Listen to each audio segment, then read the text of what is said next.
नमस्कार. हवामान अलर्ट या आपल्या यूट्यूब चॅनलवर मी केदार बर्वे आपलं स्वागत करतो. आज 22 डिसेंबर दुपारचे 1 वाजत आहेत. आज आपण आजचा 22, 23 आणि 24 या 3 दिवसाचा हवामान अंदाज पाहणार आहोत. यासाठी व्हिडिओ शेवटपर्यंत नक्की पहा. सर्वप्रथम ज्या काही सिस्टीम सक्रिय आहेत त्या म्हणजे WD म्हणजेच पश्चिमी आवर्त हा जम्मू काश्मीर आणि लेह लडाखच्या आसपास पोचलेला आहे.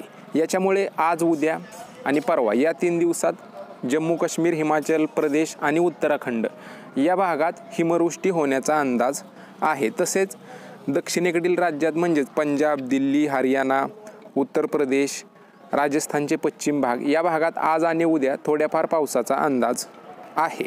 उर्वरित याच WD म्हणजेच पश्चिमी आवर्ताच्या ट्रफमुळे थोडंफार उत्तर महाराष्ट्रात काल ढगाळ हवामान झालं आणि आजसुद्धा ढगाळ हवामानाचा अंदाज आहे.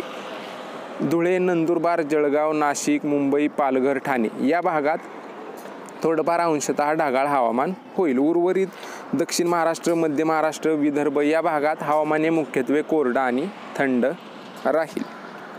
त्यानंतर सर्वप्रथम आपण आजचा म्हणजेच 22 डिसेंबरचा हवामान अंदाज पाहूया आणि त्याच्यानंतर पुढील 2 दिवसाचा. तर आज 22 डिसेंबर रोजी नंदुरबार, धुळे, जळगाव, नाशिक तसेच पालघर, ठाणे, मुंबई या भागात ढगाळलेलं हवामान होईल, पण पावसाची शक्यता या भागात कमीच आहे.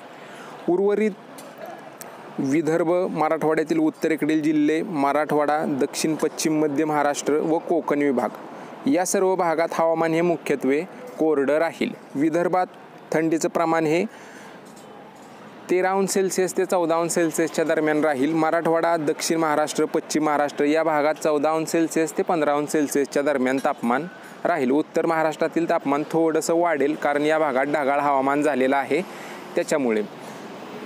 त्याच्यानंतर उद्या आणि परवा म्हणजेच 23 आणि 24 डिसेंबर रोजी राज्यात कोणत्याच जिल्ह्यात पावसाची शक्यताही नाही आहे. ज्या भागात ढगाळ हवामान होत होतं त्या भागातलं सुद्धा आकाश हे पूर्णपणे निरभ्र होईल आणि थंडीचं प्रमाण परत एकदा हळूहळू वाढेल कारण उत्तरेकडून येणाऱ्या थंड वाऱ्याचा प्रवाह 23, 24, 25 या 3 दिवसात वाढणार आहे.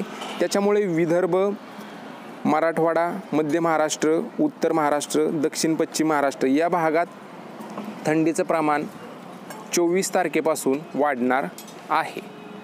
बाकी सध्याच्या अपडेटमध्ये एवढंच.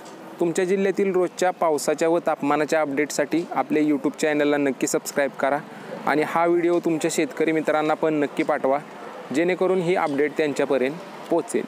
धन्यवाद मित्रांनो.